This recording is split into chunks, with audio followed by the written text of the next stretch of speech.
The Texas Penal Code doesn't contain any offense with the word rape included in the title. Almost all offenses we would commonly refer to as rape fall under the statutes of sexual assault and aggravated sexual assault. We'll first discuss sexual assault. Rape, or sexual assault as termed in the Penal Code, is second only to homicide in terms of seriousness in our society. The Penal Code offense of sexual assault must include, at the minimum, some sort of non-consensual penetration or non-consensual contact between specific body parts. Sexual assault doesn't necessarily have to include violent acts or deadly weapons. Those fall under the aggravated sexual assault statute. There are two different sets of elements of the offense within the sexual assault statute. First, the Penal Code states, a person commits this offense when he or she intentionally or knowingly and without consent causes the penetration of the anus or sexual organ of another person by any means. The penetration of the mouth of another person by the sexual organ of the actor, so in other words, non-consensual oral sex, or finally, the sexual organ of another to contact or penetrate the mouth, anus, or sexual organ of another, including the actor. Keep in mind the body part types being described by the Penal Code, and also realize that non-consensual doesn't necessarily mean by use of physical force.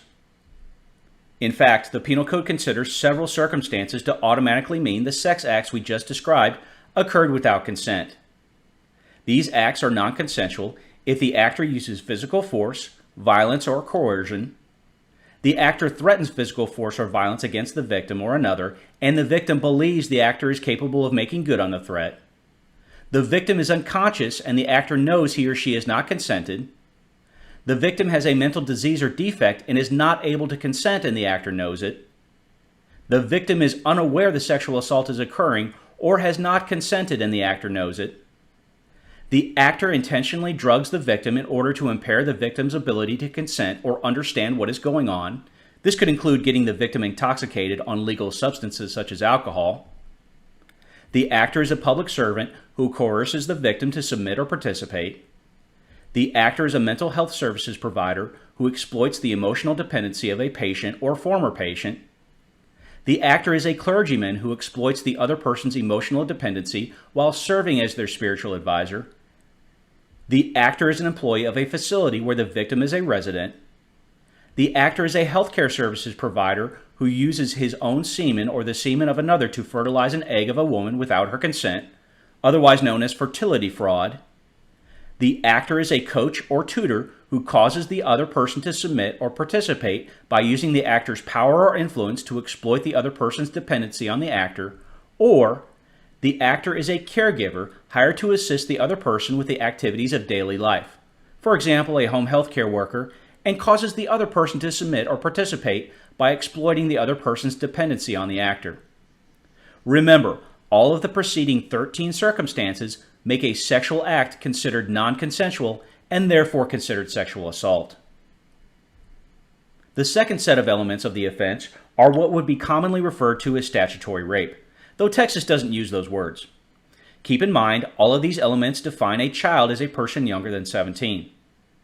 The Penal Code states an actor commits sexual assault if he or she intentionally or knowingly causes the penetration of the anus or sexual organ of a child by any means, penetration of the mouth of a child by the sexual organ of the actor, the sex organ of a child to contact or penetrate the mouth, anus, or sex organ of another, including the actor, the anus of the child to contact the mouth, anus, or sex organ of another, including the actor, or the anus of the child to contact the anus or sexual organ of another, including the actor. Remember, all of these acts must involve penetration or contact and certain body parts.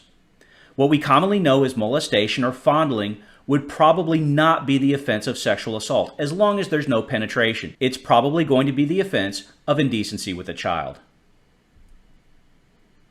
This statute states this second set of elements of the offense are committed regardless of whether the actor knew the age of the victim at the time of the offense.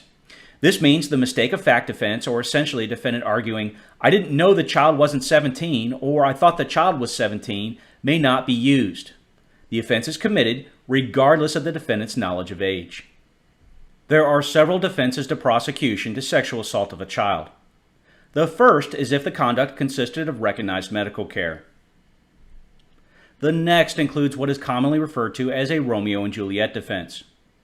The Penal Code states it is an affirmative defense to sexual assault of a child if the persons were married, as long as the relationship was not incestuous or illegal under the Penal Code offense of prohibited sexual conduct, which addresses sexual conduct within an extended family, such as between aunts and uncles, cousins, nieces and nephews, etc. Or there was 3 years or less age difference between persons and the actor was not a registered sex offender, had no previous convictions, the victim was 14 or older, and the relationship was not incestuous or illegal under the Penal Code offense of prohibited sexual conduct.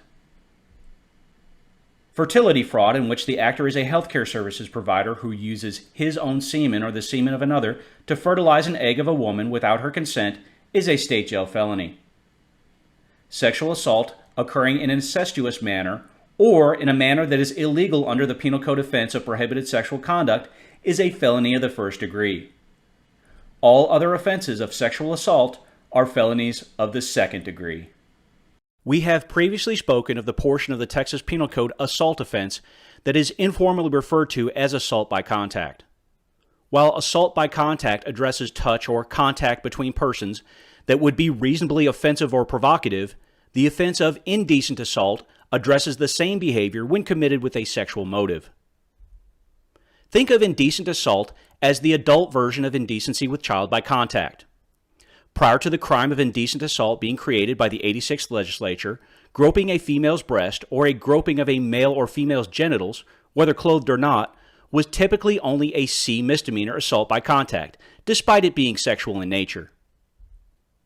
According to the Penal Code, a person commits indecent assault if, without consent and with the intent to arouse or gratify the sexual desire of any person, the person touches the anus, breast, or any part of the genitals of another person, or touches another person with the anus, breast, or any part of the genitals of any person, exposes or attempts to expose another person's genitals, pubic area, anus, buttocks, or female areola, or causes another person to contact the blood, seminal fluid, vaginal fluid, saliva, urine, or feces of any person. All of these are A misdemeanors.